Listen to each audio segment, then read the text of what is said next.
All right, everybody, welcome back to the show. I'm over here with a good friend of mine, Jornel Lugo. I met you, what, about like a year and a half ago, 2 years ago? It's been longer than that now. It's been longer than that, right? Probably like 2.5 years. Because you met me before I fought in 17? Was it? Before I fought Ryan Coos in 2017. That's right. Well before that. Yeah. And that was, so it's been like almost like 2 years, 2.5 years, something like that. And now you're almost, you have a match next week in Bellator. Fuck, man, isn't that crazy? Yeah, that's crazy, man. I'm proud of you. From the bottom of my heart, I'm proud of you, man. From being an amateur, you watched me from being an amateur all the way up until like I'm not made it, but well, I'm about there. You're moving. You're going yeah. up. Absolutely. So when did you actually start training to fight? Because I know you did it back in, was it Connecticut? Yeah, I trained in Connecticut when I was started training when I was 14. When my mom got a new boyfriend, he liked MMA, so he's basically the one that introduced me to MMA. Mm-hmm. And so one day I seen Never Back Down, and he would always talk about MMA, and I'm like, yo, this is kind of cool. Like, I should probably like check it out. So we wind up checking out this gym called Practical Self-Defense Training Center, and I'm not trying to like brag or anything, but I felt like I was already good. Like, I went in there and I was already hanging in there with everybody there. Like, just from the little bullshit that I would see from like UFC and from like Never Back Down, like just bullshit. Yeah. And shortly after that, 3 months in, I did my first grappling tournament. And in my first grappling tournament, in Mohegan Sun, by the way, which is the place that I'm having my Bellator debut. Crazy, right? 8 years ago. That's crazy. My first tournament, I did so good. And that day, we went to go watch MMA fights. And when we went to go watch the MMA fights, I felt like I could hang with these guys. I was like, and mind you, I'm a 14-year-old kid. I just started. And I'm like, I feel like I can hang with these guys. I probably couldn't, to be honest. Because when I was 15, I thought I could fight Jose Aldo. I really thought if I fought Jose Aldo, I would do good. And like looking back, I'm like, damn. Now I think I would have a really hard time. So how beat me back then? How did I think I could beat him when I was 15? But now I know it would be a tough-ass fight, you know? Yeah. You know, I talked to Rodney last week, and he said the same thing. When you're younger, you feel invincible. Yeah, you know? and then I guess you realize the longer, like the smarter you get, the more you realize you don't know. Yeah. You know what I'm saying? So it's like, it's true, the man. better I get at fighting, the more I realize, like, I'm not that good, and I got to get better. Yeah. You know, like paranoid. I'm looking over my shoulders like, oh, shit, what if he grabs my foot in this position? What if he grabs my foot in that position? But anyways, I digress. So yeah, when I was 15, that's when I realized I wanted to fight. The first day I competed, and when I watched the MMA fights, and from there on, I was like, I want to do this. I feel like I'm good enough, you know. Mm-hmm. So you just steadily continue to train throughout your whole life. I trained for 3 years straight. I'm talking about 5-6 days a week. I wind up dropping out of high school, which I probably shouldn't have, but like I was just so focused on fighting that I wind up dropping out. Like I was like, man, I'm not gonna be doing anything that has to do with school anyway. I wound up getting my GED and everything like very quick. But so yeah, I was training 3 years straight. Then I took a year and a half off. Went to the military, and also like I was fighting a lot, and I wasn't dealing with the nerves properly. I felt like kind of like nervous, and I just felt like it was like I don't know. Like I was like, what am I even doing this for? You know what I'm saying? Right. So I stopped training for like a year and a half up until I was 19. Then I started training again, and since I was 19 until now, it's been like 4 years.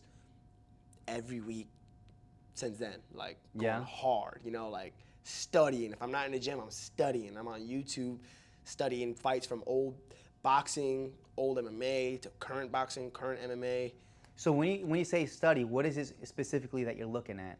It just depends. Like it depends. Like let's say if I have a problem personally, I would look up things that have to do with like my problem, or like if I want to, if I see somebody do something cool, like for example, like I was watching a fight the other day with Canelo Alvarez versus Cotto, and he throws this low jab, high cross, and I'm like, damn, that's fire. You know what I'm saying? So I would like, what I would do is I'll try to like cross-reference and look at different fights of people using that. You'll see Floyd using that technique. You'll see different people using it, and I'll try to add that to my game.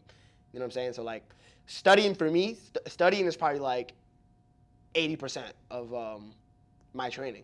It's like studying. Then I do like 20% of the training in here, cardio, a little bit of working out and stuff like that. But like it's mostly mental for me. So when you study to apply techniques to your own fighting style, but what about when you have a fight coming up? Do you study that fighter as well? Yeah, man, do I? Yeah. This is the kind of stuff I never wanted really to get into. I'm like, damn, because I don't want nobody to do this to me. Yeah. But yeah, man, like, son, like, down to how he cuts his fingernails. Like I'm talking about, I study all his the way he flinches in certain situations. Yeah. What is his go-tos? His go-to defenses. How does he react? And like I watched probably the same fight 60 times. Like one of his fights. Yeah. And like all of his fights. And sometimes like now it's getting better though, because now that I'm a little bit higher up in the game, there's footage on people. Right. You know, right, when you're a brand new amateur, they don't have no footage. Yeah. So you just basically, like back in the day when I was a kickboxer, you didn't even know who you were fighting. You just showed up to the gym and they said you fighting that guy. And you're like, damn. But now you get to study. You can see all his footage. So it's good. I think it's a good idea to study. And another thing too is like I don't rely on my coaches studying. Like I'll send the footage to people and they'll be like, oh, this and that. But the thing about that is like no one's you. So no one's gonna take the time to study a person the way you would, because you're you. Like I guess if somebody had a full-time job and their only job was to train Jornel, his full-time job was train Jornel, then he'd probably give that guy even like a lot of focus. But even then, he's still not me. True. Only I can sit there and be tedious with it and watch him over and over and over and over and see what I can pick up. So that's why I personally watch people. Yep. So you had how long was your amateur career? Well, I had before my documented amateur career, I had 2 MMA fights. My first MMA fight ended in I got disqualified for basically I finished. Did you see my last fight in CS? Yeah. I kneed the guy in the head. He fell, and I started ground and pounding him. Yeah. It's basically the same situation. I need the guy. I think I need him in the belly or the head. I'm not sure. It was amateur though, and in Connecticut at the time there was no ground and pound, so it was stand up to grappling. And I need him. I'm not sure where I need him. And he fell, and I just started ground and pounding. Yeah. And he was just like dead, man. And it was wrong because I was against the rules. So I got disqualified. So I lost that fight. And then my second fight, I triangle choked the kid to sleep. So I won that fight, you know. And then I had 6 documented MMA fights, amateur. So I was 5-1. Was that here in Florida? In Florida, yep. 6 documented. And I'm 7-1 in kickboxing and bunch of grappling tournaments, stuff like that. But technically, I'm like, I guess you could say I'm 6-2 in MMA. Right. Now you're at CES, right? Yeah, my first 2 fights were at CES. And you won both. 2-0, and both of them by stoppage in the first round. I've definitely seen a growth in your game. You've been a little bit more aggressive, and I think that's because you're a little bit more confident in your game. I have a boy, Mike Kimball, and he goes for broke. Like my man, like he be swinging for his hood. Yeah, swings for his hood, and like in all his fights, he's always like, what he told me was when I first went to watch him fight in Bellator, he said he doesn't game plan. He just goes in there with a free mind and just whatever happens, you know. And he looks for the stoppage. So like I've kind of like implemented that to my game where I'm still very cautious. I'm like a cat. Like I'm like very defensive. I'm still like a cat. Yeah. But I just added that factor of like, let's not game plan. Let's have like a broad outline of things that we're looking for, but we're not game planning. Whatever happens, happens. And also if you can get him out of there, I'm gonna get him out of there. And there's 3 of you guys that kind of grew up together, right? Yeah, it's me, Mike Kimball, and Jesse James Kazakowski. Jesse's the one that pretty much trained me for the whole first 3 years. Like him and his father, Ron Kazakowski. But like Ron would basically tell us what to do, and then Jesse would be the one to teach me the details, and we would drill over and over and over. And he was small at the time. Him and Mikey were both small. They grew very late. So I was like the only big one. I look a lot older, but I'm the same age as them. How old were you guys when you first met, or when we first started training with each other? I was 14. He was 14. I think Mikey was 13. That's outstanding, man. It's really cool how the 3 of you guys are growing up and going through the same experiences. And you know what? And they're the ones that kind of got me back into it. Because like even now that I've been training for like the last 4 years straight, there was a point where I was like, I don't even know if I still want to do this. Like, and then what happened was I wound up seeing them be so successful. Like Mikey's going to Bellator, Jesse's on a winning streak, and they're killing shit up north, you know. And I'm like, damn, like I'm so good, and I'm just letting all my talent go to waste. Like I'm just like, I may as well just give myself a chance to just see where it could go. And you're certainly doing that, man. Because ever since I've known you, you train hard, you're focused, you know, and Rodney even told me, even after an hour after practice, you're still practicing out here. You're really dedicated to this craft, man. Yeah, it's mainly because I don't want to like. It's not even like I don't care about winning so much. Like I just don't want to lose. Yeah. Like winning is like, I feel all right. When I win, it's almost like it's not a show, but it's like I don't even have to go crazy. Like I can just win it and just walk away and just get my hand raised. I do all the extra stuff because it's good for the fans, you know. But like I don't want to lose. Like you not beating me. You know what I'm saying? Like even if we got a draw, I don't want to get a draw, but like even that one, I do not want his hand being raised over mine. You see what I'm saying? So that's what makes me be like paranoid. Like I got to go over everything because how could you beat me? You know what I'm saying? Like I train all the time. I'm naturally gifted, and not only that, but it's like a lot of people in their past. It's like, everybody used to not, no one believed in me, all that type of stuff. Everybody believed in me. Everybody knew I could do it. No one ever told me I didn't think I could do it. Everybody knew I could do it. Knew I was naturally gifted. So the fact that I was always naturally gifted and I'm a good fighter, it's like, there's no way. Like, there's no way I should be sitting here like getting the short end of the stick. That's why like my last loss, my only amateur loss, against Ryan Coos, like I felt baffled. I was like, this just not even crossed my mind. How is this even possible that I lost? Like what the hell? Like, and it wasn't because I studied that fight. I studied my butt off and everything like that. But there was a lack of knowledge. You know, Roger Mayweather says you're only as good as what you know. And that's so facts. It doesn't matter how good you are, how much you want it, how determined you are. If you don't know something in a certain position, you're going to lose. Wow. Period. No matter how bad you want it, if you don't know how to get out of an armbar, you're getting armbarred. It doesn't matter. You see what I'm saying? Yeah. So that's why after that fight, man, I studied so much to work on those errors. Basically, it was like the wrestling takedown. It was not even wrestling. It's the timing of a wrestling and an MMA fight. That's the tricky part. Right. See what I'm saying? So after that, if you watch my next fight after my last loss, you see the mistakes corrected. Because after I fought him, my first loss, I fought another wrestler who was 5-0. Straight wrestling. And that was the one in Virginia, right? Virginia, yeah. Mm-hmm. All he did was wrestle. So I was like, okay, now this is my chance to correct all my mistakes from wrestling in my last fight. In that fight, I stuffed every takedown, took him down. The fact that I was able to grow from that and apply that to my life, it's like... That's huge. That's growth, man. That's very important. So Bellator is coming up. This is fight week for you, right? Yep. How do you feel going into the fight? It's fight week.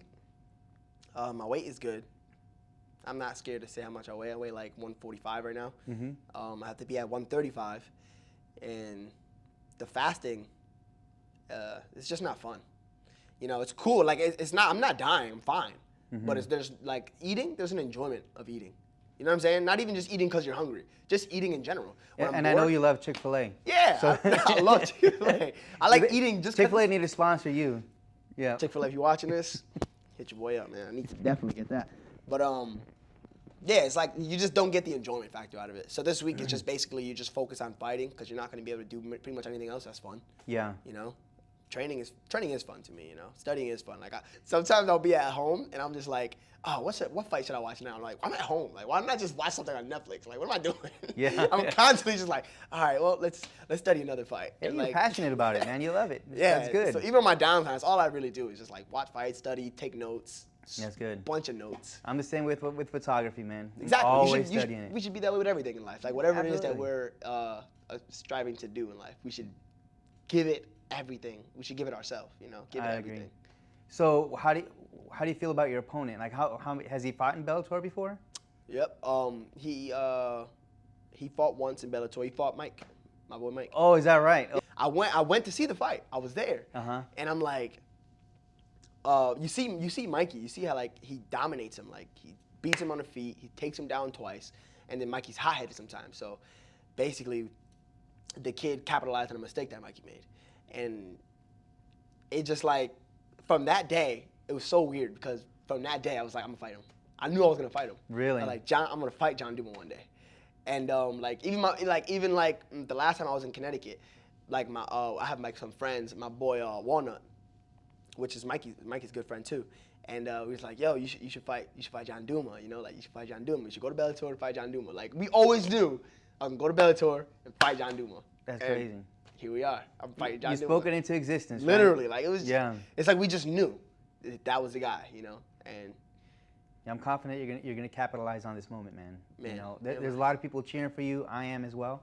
But thanks, man. Thanks for having this interview, man. And I look forward to this week, man. Coming up for you. Dominate him, man. I'm gonna go out there. I'm gonna school him. Watch, Hey, that's like, what's up. That's what we expect, man. I'm gonna take candy from him. You know, I wanted to bring someone up, Jersey, because I know he trains a lot with you over here too, and I know he's looking for a fight, man. So tell me a little bit about Jersey before we get off. Man, look, let me tell you, man. Jersey, Brandon Carroll, man, that's my man's right there. I started training here, like just after my first amateur loss, and from then we clicked. Like, we've been training. Literally, like, Jersey is my right-hand man when it comes to training. And that's so good to have one of those. Like, if no one shows up, Jersey's there. You know what I'm saying? We drill every day. And not only that, but I'm a thinker. And Jersey's a thinker. You know what I'm saying? Like, not everybody's a thinker. There's different kind of people in this sport. You got fighters. You got artists. You have athletes. You got different types of people. But he's like me. He's a thinker. So I run things past him. He run things past me. And we constantly build upon those things. So, like, I literally I give him everything, all my experience, like all my trial and errors, I gave it to him too. And then whatever he learns, he'll give it to me. And he's only an amateur. He's only like 2-0. But if you watch his fights, he's literally like flawless. Like, he's applying what you taught him, right? Everything that I've gone over and went wrong, he applies it from the demeanor of a fight, the composure. Because that's one thing about a fight. Like, everyone can fight. You know, like, my mother can fight. My little sister can fight. You know, like, anybody, you can fight. Yeah. Put you in the ring, I bet you be in there swinging for your hood, right? You better believe it. Everybody can fight. But it's the mental aspect of it. And that's the thing. Right. He has a mental aspect too. His composure is unbelievable. He's a good fighter, man.